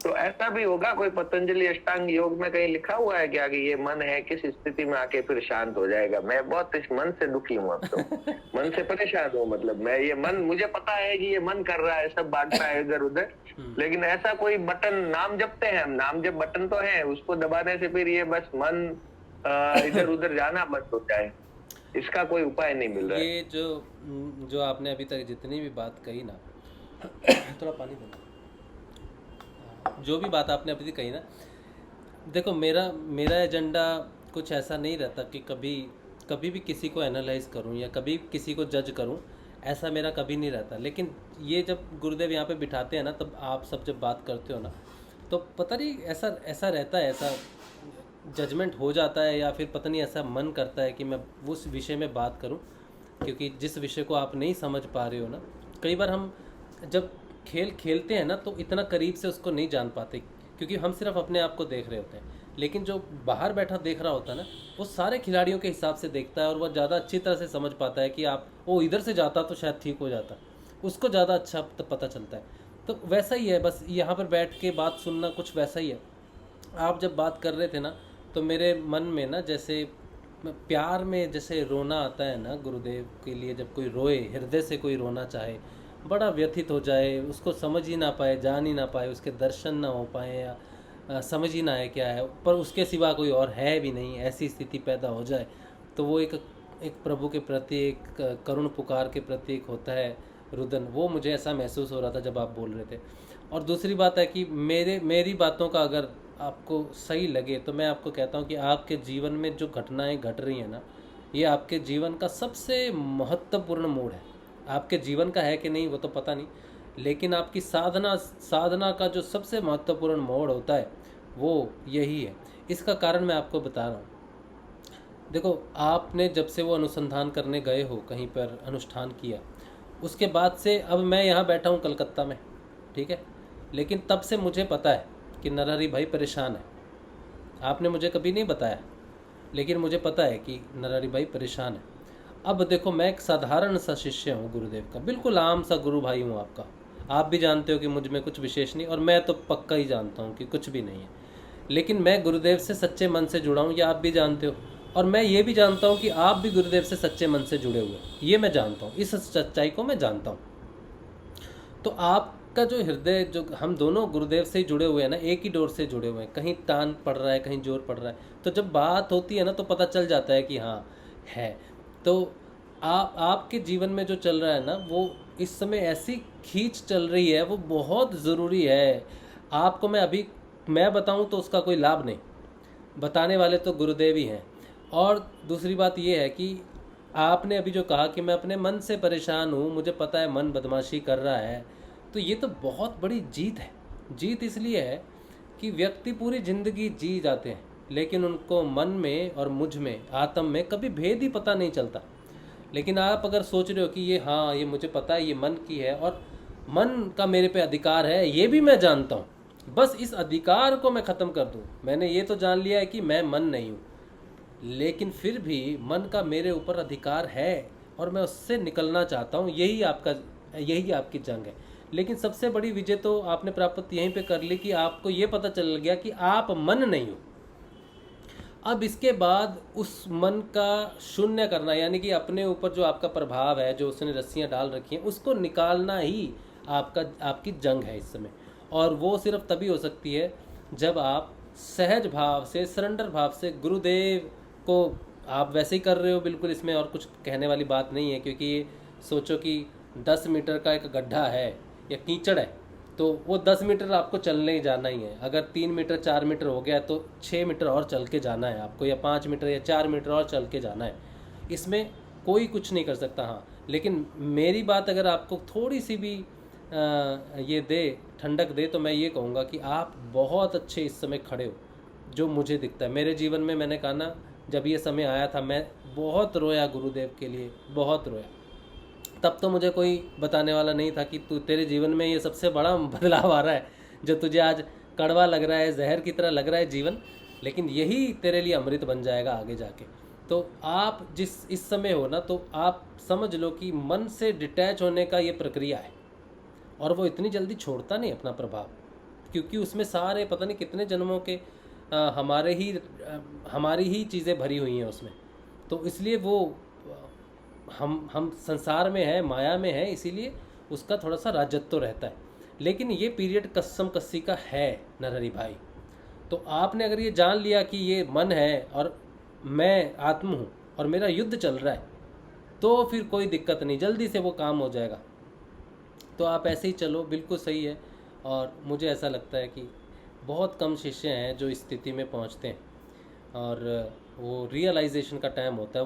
वो एक पड़ाव से दूसरे पड़ाव का ट्रांसफॉर्मेशन है, बस वो एक बेड़ी टूटी तो फिर सब कुछ अपने आप सब स्पष्ट होने लग जाता है, सारी चीज़ें दिखने लग जाता है। जिसने मन को जीत लिया ना नरहरि भाई, वो आज्ञा चक्कर से ऊपर चला गया। और गुरु नानक देव जी ने कहा है कि आई पंथी सकल जमाती, मन जीती जग जीती। तो मन जग है, मैं नहीं हूँ, मन माया है, मैं नहीं। तो मन को जीत लिया, माया को जीत लिया, जगत को जीत लिया, वही श्रेष्ठ इंसान है या आत्मा है। तो यहाँ पर पहुँचने की जंग है और युद्ध तो करना ही पड़ेगा मन से। तो बहुत अच्छे जा रहे हो, कोई बहुत अच्छे लग रहे हैं, आपके भाव भी हैं, आपके जो स्पंदन है, जो बातों में जो सच्चाई है गुरु के प्रति, वो फील होती है। ठीक है, कोई झूठ बना के नहीं बोल रहे, किसी प्रशंसा की ज़रूरत नहीं है आपको, ना किसी अपमान का डर है। ठीक है, आपको बस गुरु चाहिए, बस ये लगन है, ये भूख है, और बहुत अच्छी भूख है और बहुत अच्छी लगन है। मुझे तो आपकी बातें बहुत अच्छी लगती हैं सुनने में। और हाँ, कुछ एक चीज़ें हैं जो उतरेंगी, वो तो सभी का आवरण है ना कहीं, और जब वो उतर जाएगा तब ये स्थिति ख़त्म हो जाएगी। ठीक है, और जितना है ये आपने चढ़ाया हुआ है, किसी दूसरे ने तो नहीं चढ़ाया है, हमने चढ़ा रखे हैं, अपने अपने आवरण हैं सारे के सारे। तो बहुत अच्छा है, आपकी साधना प्रेरणादायक है सभी के लिए, मेरे लिए भी। तो है वो गुरु तत्व है आपके अंदर, है सभी के अंदर है। लेकिन जो व्यक्ति इस तरह से तड़पे गुरु के लिए कि मैं जानता हूँ कि ये चीज़ है, वो तड़प ही तो गुरु के प्रति, गुरु को समीप लाती है। और अगर एक साधारण सा शिष्य है उनका, आपका साधारण सा गुरु भाई जान सकता है आपकी तड़प को, तो वो तो परम ज्ञानी, परम ब्रह्म है। वो तो बेचारा उधर आप जितना 100 तड़प रहे हो, वो लाख गुना तड़प रहा होगा कि बस बेटा एक कदम और आ जा, एक कदम और आ जा। आप एक कदम बढ़ाते हो, वो 1000 कदम आपकी तरफ बढ़ा के आता है। एक कदम उठा, देख 1000 कदम में आया। बहुत अच्छा है नरहरि भाई, आप बहुत अच्छे इंसान भी हो, बहुत अच्छे भक्त भी हो, गुरुदेव के प्रिय शिष्य भी हो, नो डाउट। तो आप ये युद्ध करो, और आपका ये युद्ध ही देखना आपके लिए सबसे बड़ी ताकत बनेगा। जब आप बाहर निकलोगे ना, तो यही होगा जो आपको, ये वो बीज है नरहरि भाई जो आपके आत्मज्ञान को जन्म देगा। इसी बीज से फूटेगा वो, यही वो बीज है। बड़ा कड़वा है लेकिन यही है वो बीज, इसी से ही फूटेगा, देख लेना, याद रखना मेरी बात। अगर मैंने इस बीज को चखा है ना, इसीलिए मैं आपको बोल रहा हूँ कि ये आत्मज्ञान का बीज है, और इसको डालना बहुत मुश्किल होता है। लेकिन आप उसी प्रोसेस में कंटिन्यू करो, और देखना सारी दुनिया के सामने आप एक अच्छे शिष्य बन के आओगे ज़रूर। ठीक है भाई जय गुरुदेव भाई जी। जय गुरुदेव प्रदीप भाई, जय गुरुदेव। हाँ नरहरि भाई, जय श्री गुरुदेव। चलिए, हाँ प्रदीप भाई। हाँ जय श्री गुरुदेव। जय श्री गुरुदेव। हाँ प्रदीप भाई, ये जैसा अभी नरहरि भाई ने बोला, एक जो भी चीज है, मुझे तो ऐसा लगता है कि अभी इस ग्रुप में जो है लगभग सभी उसी परिस्थितियों का सामना कर रहे हैं। और जैसा सेम सिचुएशन जो नरहरि भाई के साथ हो रही है, और भी हो रही होगी, जो कोई बोल नहीं पा रहा भले। हाँ, बोल नहीं पाते, तो वही सिचुएशन इधर भी घट रही है। हाँ हाँ, मैं जानता हूँ आपने बताया था मुझे। आप भी, हाँ आप भी बहुत बहुत गहरी। और प्रदीप भाई, मैंने आपके बारे में जितना सुना है ना, जितना आपने प्रचार किया है, ठीक है, और वो काबिल तारीफ है। की एक फोटो है ना, वो कटआउट, मैं तो उसको चिपका के, यार ऐसा लगता, सच में ऐसा लगता है गुरुदेव सच में ही चिपके हुए मेरे तो बहुत अच्छी फीलिंग आती है उससे। वो कटआउट जो है ना, उमा जी ने बनवाया है, हाँ हाँ हाँ, उससे सच में ही बिल्कुल ऐसा लगता है जैसे सच में गुरुदेव दिल से चिपके हुए हैं। सही बात है। मैं तो रोज ही उनको लगाता हूँ सिर पे उनको मैं तो बिठाता सुबह हूँ। शाम दोनों टाइम, रात को भी। बहुत अच्छा गिफ्ट है, बहुत अच्छा गिफ्ट है वो, सच में उनको गले लगाने का ना बहुत आनंद हाँ। आता है, बहुत। मैं तो सच में कहूँगा, अच्छा फील होता है। हाँ मैं तो ये कहूँगा सबको, सारे गुरु भाइयों को यही कहूँगा, दिखाना जरा कटआउट, एक मिनट। सच में बहुत हाँ। अच्छा फील होता है उसको चिपका के।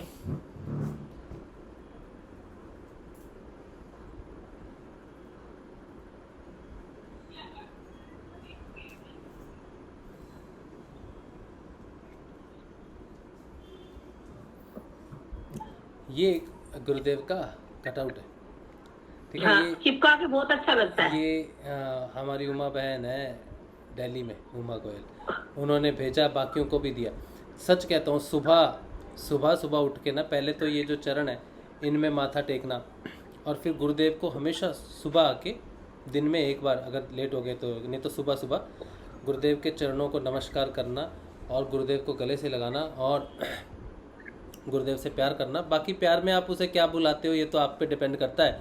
और फिर इस दिमाग में, इस बुद्धि में अगर कोई अहंकार है, अगर कोई भ्रम है, अगर कोई ऐसी वस्तु है जिससे गुरुदेव के प्रति या गुरुदेव की साधना में कोई दिक्कत आए या किसी भी तरह का अहंकार आए, तो सर पे बिठा के गुरुदेव उस अहंकार को चकनाचूर करो, उस मैं तो रात को इनको सुलाती वृत्ति को हूँ। दूर करो। हाँ, तो आप ऐसा, अगर कोई भी गुरु भाई है ना जिसके मन में, जैसे नरहरि भाई हैं, प्रदीप भाई, तो जैसे आप जिस स्थिति से गुजर रहे हो, ठीक है, तो ये प्रेम ही है गुरुदेव के प्रति। आपने प्रचार तो किया, प्रेम गुरुदेव से। ऐसा कटआउट अगर है किसी की, सब बनवा सकते हैं, ठीक है। अब गुरुदेव की तस्वीर है। हाँ, तो ये कटआउट को गले से लगाने से ऐसा लगता है जैसे सच में गुरुदेव गले से लगे। अब क्या फीलिंग है, सच में अच्छी फीलिंग आती है, सच में लगता है कि सच में लगा हुआ है। हाँ, और दिल नहीं करता। हाँ, तो ये कटआउट आप बनवा लो, ठीक है, ऐसा ही बनवा लो। और बड़ा बनवाओगे तो और भी थोड़ा, इतना भी ठीक है, ये भी प्यार से गले लग जाते हैं। रात को इनको मंदिर में सुला देती हूँ, हाँ, सुबह उठाती हूँ, तो ये हमारे प्यारे गुरुदेव चाय पिलाते हैं फिर। ठीक है, तो ये बहुत अच्छा है, ये आपने अच्छा याद दिलाया है उर्मिला बहन।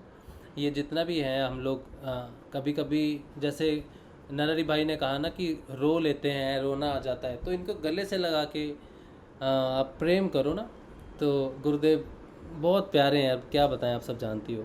और जिसके भी जीवन में कठिनाइयाँ हैं, आप ये समझो कि जो मैंने अभी नरहरि भाई से कहा कि जो ज्ञान का बीज है ना, उसे डालने के लिए सबसे कड़वा घूंट पीना पड़ता है।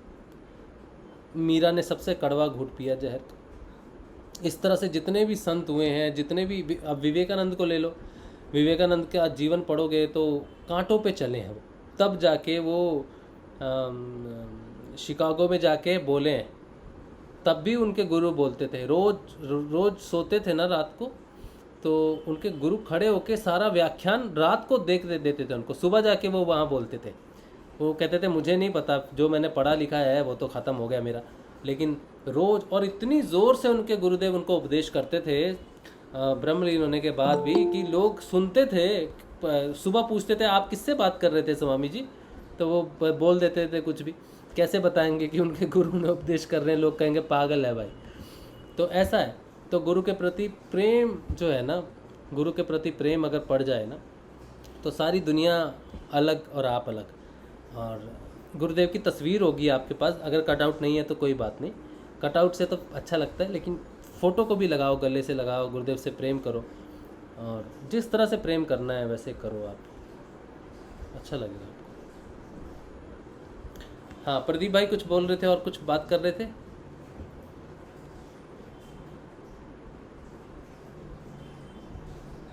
प्रदीप थरवानी भाई। नहीं, बस वही, हाँ बस वही चीज बोल रहा था। और एक ये मजाक वाली बात है कि क्या कोई टेबलेट बनी है समर्पण की? हाँ, टेबलेट तो कोई नहीं बनी भाई।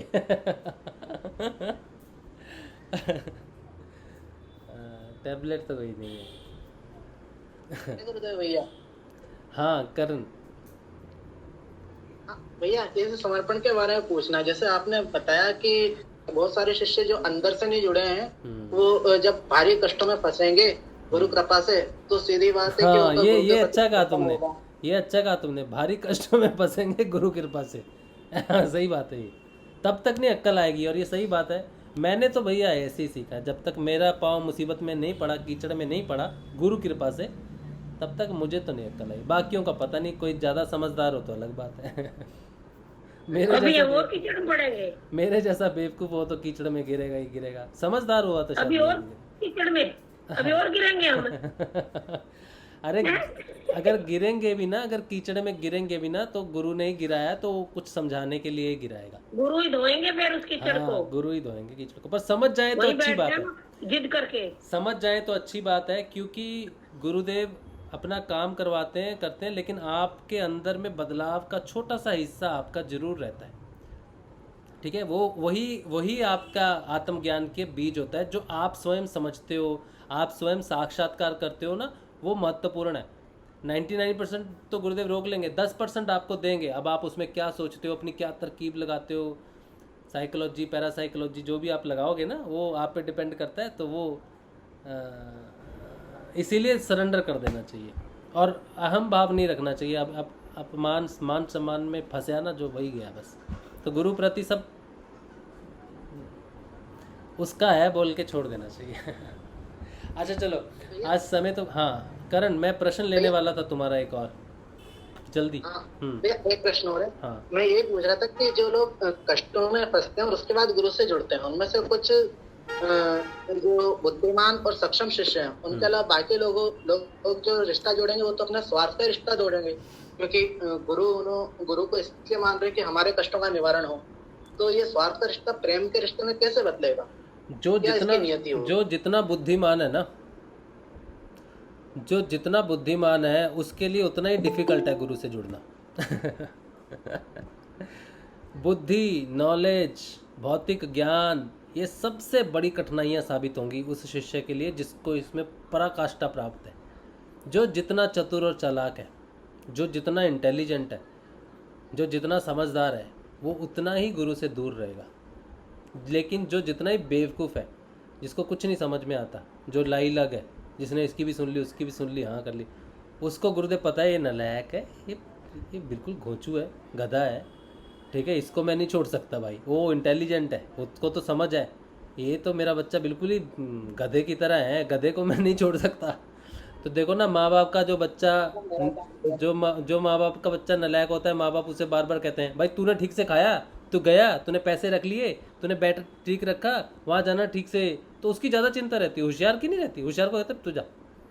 तो जो बेवकूफ़ है ना करण, वो जल्दी जुड़ जाएंगे, उनकी बिल्कुल टेंशन नहीं। जो समझदार है टेंशन उनकी है। जय गुरुदेव भाई, मेरा एक भजन सुन लो फिर सेशन बंद करना। हाँ, सेशन नहीं अभी बंद कर रहे, एक और बात मैं करना चाहता हूँ। सेशन भजन भी आपका जरूर, मेरा भजन सुन के फिर करना। हाँ ठीक है। तो तुम 2-3 दिन पूरी में रहोगे। हाँ, तो सेशन तो चलेगा ही, इसके बिना तो कैसे सांस आएगी। हाँ, तो पहले मेरा भजन सुनो अब सारे। हाँ सुना लेना, 1 मिनट पहले सेशन में एक और बात मैं करना चाहता हूँ, महत्वपूर्ण बात करना चाहता हूँ, फिर आपका भजन सुन के ही हम लोग गुरुदेव को नमस्कार करेंगे, ठीक है। अच्छा, जो बात मैं कहना चाहता हूँ वो सबके लिए ज़रूरी है। आप जितने भी लोग प्रचार प्रसार करने बाहर जाते हो ना, जितने भी गुरुदेव से जुड़े हो, ये बात मैंने उर्मिला जी से 2 दिन पहले कही थी और आज मैंने ये बात करण से भी कही है। इसके अलावा भी मैंने अपने पर्सनल जीवन में भी इस चीज़ को महसूस किया। जब हम किसी नए साधक से जुड़ते हैं या किसी ऐसे साधक से जुड़ते हैं जो नए साधक से स्पेसिफिकली जब साधक अपनी भौतिक समस्याओं को आपके सामने रखने लगता है या फिर ऐसी समस्याओं को रखने लगता है जो उसकी प्राणों की समस्या है, प्राणों की समस्या है, इमोशनल समस्या है कि मेरी बेटी है एक, मेरा बेटा है एक, या ये है, या मेरे पर्सनल समस्याएं हैं, तो वो 1 घंटा आपसे सिर्फ अपनी पर्सनल समस्याओं की बात करेगा। आप उसे इसलिए सुन लेते हैं कि हाँ इसका दुख सुनेंगे फिर इसको गुरुदेव के बारे में बताएंगे तो हो जाएगा, लेकिन इतना प्रोसेस आपको कभी नहीं करना। जैसे ही आप किसी नए व्यक्ति से मिलो, वो सकारात्मक हुआ तो उसको आप जोड़ दो। अगर वो व्यक्ति जुड़ना चाहता है लेकिन उसके जीवन में कष्ट भरे पड़े हैं, ठीक है, उसके भौतिक जीवन की समस्या, इमोशनली मानसिक रूप से परेशान है, शारीरिक रूप से परेशान है, और वो पूरी आपको कहानी सुनाएगा और आप उसको समझेंगे। ऐसा नहीं करना। जैसे ही आपको लगे कि वो व्यक्ति परेशान है, आप इमीडिएटली गुरुदेव को सामने करना, आप नहीं सुनना, आप कुछ नहीं कर सकते। आप भावुक होने का समय नहीं, आपकी खुद प्राणों की और मन की एक चल रहा है, आपका एक खुद साधना चल रही है जिसमें आपके प्राण जो है ना वो इस समय ओपन है। ठीक है, नॉर्मली जो नॉर्मल पर्सन जो इस दुनिया में घूम रहे हैं ना, Sujal Gautam is presenting, Sujal stop presenting करो, स्टॉप प्रेजेंटिंग करो, मोबाइल स्टॉप प्रेजेंटिंग करो। अच्छा, तो मैं कह रहा था कि हाँ, जो नॉर्मल व्यक्ति है जो इस दुनिया में है, वो किसी की बात सुने, दुख सुने, सुख सुने, घर आके बोलता ठीक है उसका दुख है, क्या फ़र्क पड़ता है अपने को, उसके प्राणों पे दूसरे के प्राणों का प्रभाव नहीं पड़ता। लेकिन जो साधक है, ठीक है, जो व्यक्ति सीरियसली सुनता है उसकी समस्या सॉल्व करने के लिए, तो समस्या को सॉल्व करने से पहले समस्या को जानना ज़रूरी है। आप डॉक्टर के पास जाओ, किसी के पास जाओ, क्योंकि मुझे हाथ में बड़ा दर्द है, तो उसको पता है ना कि हाथ में दर्द कैसा होता है, तब वो आपको ज़्यादा अच्छे से समझ पाएगा, ज़्यादा अच्छे से आपका ट्रीटमेंट कर पाएगा। इसी तरह से साधक जब दूसरे साधकों की समस्याओं को इतनी गंभीरता से सुनने लगते हैं कि उन्होंने ही सॉल्व करनी है, तो वो जो समस्या का जो फ्लो है ना, जो प्राणों का फ्लो है, जो मन का जो फ्लो है, वो उस तरफ आना शुरू हो जाता है। ठीक है, आप उसको रिसीव करना शुरू करते हैं, आपके प्राण उससे इफेक्टिव होते हैं, मन उससे इफेक्टिव होता है। तो जैसे ही आपको लगे कि बहुत दुखी व्यक्ति है, उसको कहो देखो मैं जानता हूँ आप बड़े दुखी हो, आप मेरे को ये सारी बातें मत बोलो, आपके अंदर इस समय जो भाव उत्पन्न हो रहा है या बताने की जो इच्छा उत्पन्न हो रही है, ये मैं तो नहीं सॉल्व कर सकता, मैं आपको गुरुदेव की फ़ोटो देता हूँ, आप जो मुझे बताना चाहते हो वो सारी बात आप इस फोटो को बता दो, सारी बात इस फोटो को बता दो, मुझे कुछ मत बताओ, क्योंकि मैं आपकी समस्या का समाधान नहीं कर सकता, मैं तो इसका भेजा हुआ दूत हूँ, मैं तो इसका भेजा हुआ डाकिया हूँ। ठीक है, तो चिट्ठी मुझे इसको डायरेक्ट दे सकते हो आप ये लो फोटो, और आप जो कहना चाहते हो आप 2 मिनट शांति से बैठ जाओ। अगर आप परस्पर हो, अगर फ़ोन पे हो तो फ़ोन पे कह दो कि मैं आपको फ़ोटो भेज रहा हूँ, आप जो बात कहना चाहते हो वो सारी आप फ़ोन पे, आप फ़ोन काट दो, उनको कह दो मैं आपको आधे घंटे बाद फ़ोन करूँगा या मैं आपको 15 मिनट बाद फ़ोन करूँगा। मैं सिर्फ तब आपका मन हल्का हो जाएगा, और इस फ़ोटो से बात करोगे ना तो आपका डेफिनेटली आपको लगेगा कि वो सुन रही है फ़ोटो। ऐसा करके उसकी सारी समस्याएं वो गुरुदेव को बोलेगा, सारी परेशानियां वो गुरुदेव को बोलेगा। आपने नहीं सुनना, आपको किसी की समस्या सॉल्व नहीं करनी, किसी की समस्या जाननी नहीं, आप कोई उद्धार करता नहीं हो, आप कुछ नहीं कर सकते, आप खुद साधारण से साधक हो, हम सब। ठीक है, तो इस बात का खास ख्याल रखना प्रचार करते समय, क्योंकि हम ओपन हैं। ठीक है, इस समय साधना करने वाला साधक ऊर्जाओं को रिसीव करता है, डिवाइन नीचे उतरती है।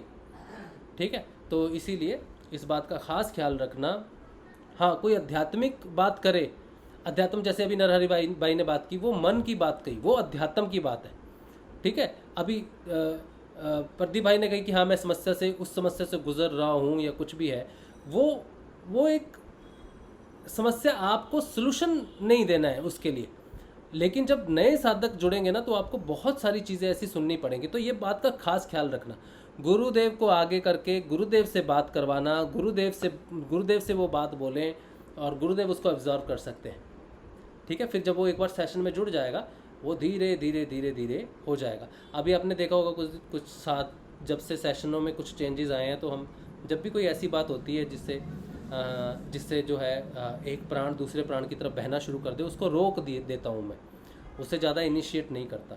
लेकिन जो भाव है, प्रेम भाव है, भक्ति भाव है, उसमें आदमी रो भी पड़े तो वो प्रेम भाव आपके अंदर समाएगा। जैसे नरहरि भाई जो बात बोल रहे थे ना, तो गुरु प्रति प्रेम का भाव की लहर मैंने फील की गुरु के प्रति। ठीक है, इसीलिए वो कंटिन्यू हुआ, और इसीलिए वो चीज़ अच्छी है, उसका बढ़ना चाहिए। किसी के हृदय से प्रेम उमड़ के आपके हृदय में आ जाए, या किसी के प्रति, गुरु के प्रति सवाल हो या गुरु के प्रति कोई बात हो, वो बात पूरी सुनो, गुरु को जो कह रहा है वो।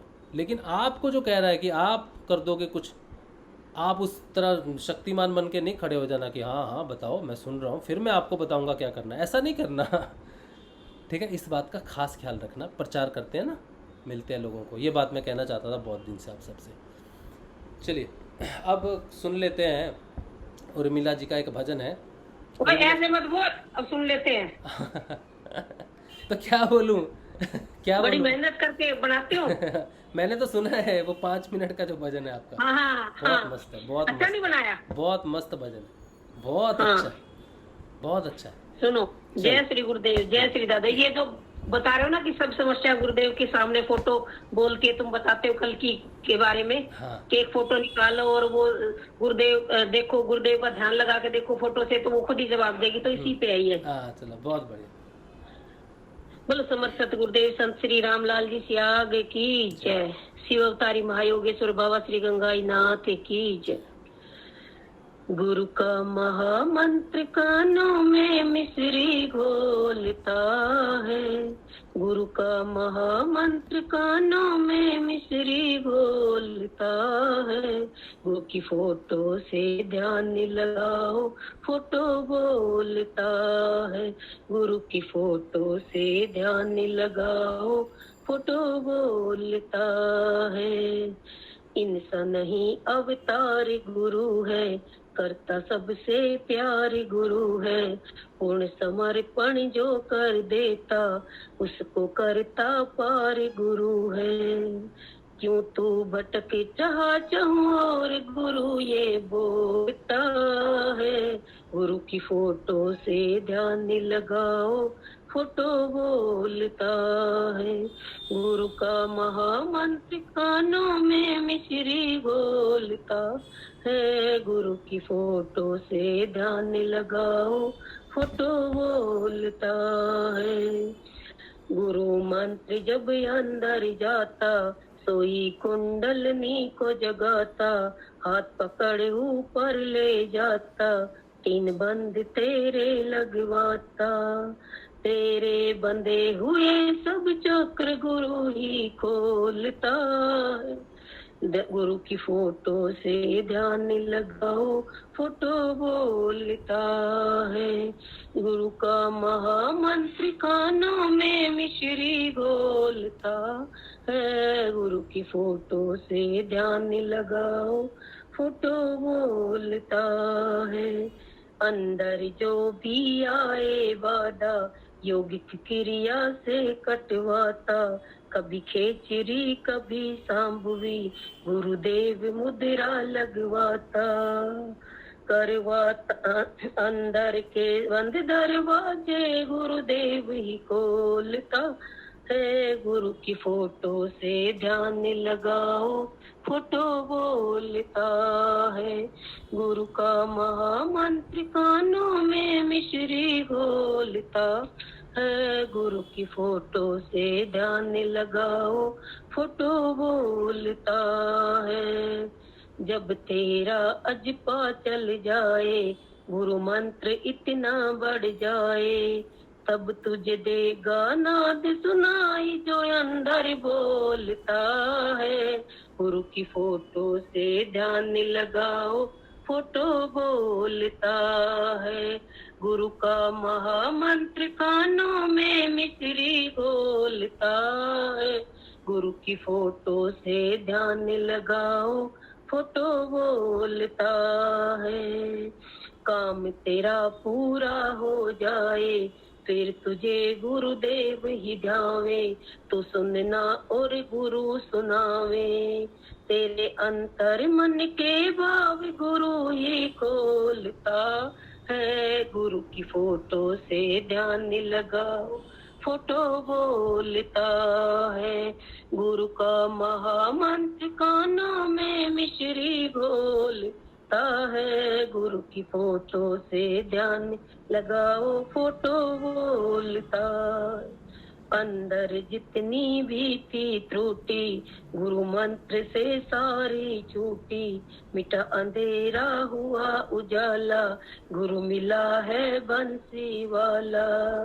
गुरु के सुर में सुर तू गोल के यूं ही डोलता है। गुरु की फोटो से ध्यान लगाओ, फोटो बोलता है।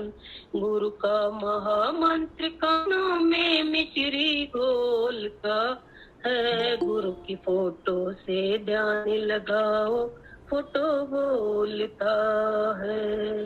ये कल की 10वां अवतारी, हम कल की सेना प्यारी, चलो गुरु की ध्वजा उठाओ, गुरु महिमा अब सबको बताओ, और मिल को भी ले लो साथ, मेरा भी मन डोलता है, गुरु की फोटो से ध्यान लगाओ, फोटो बोलता है, ये फोटो बोलता है, ओ मिश्री बोलता है। जय श्री गुरुदेव, जय श्री दादा गुरुदेव।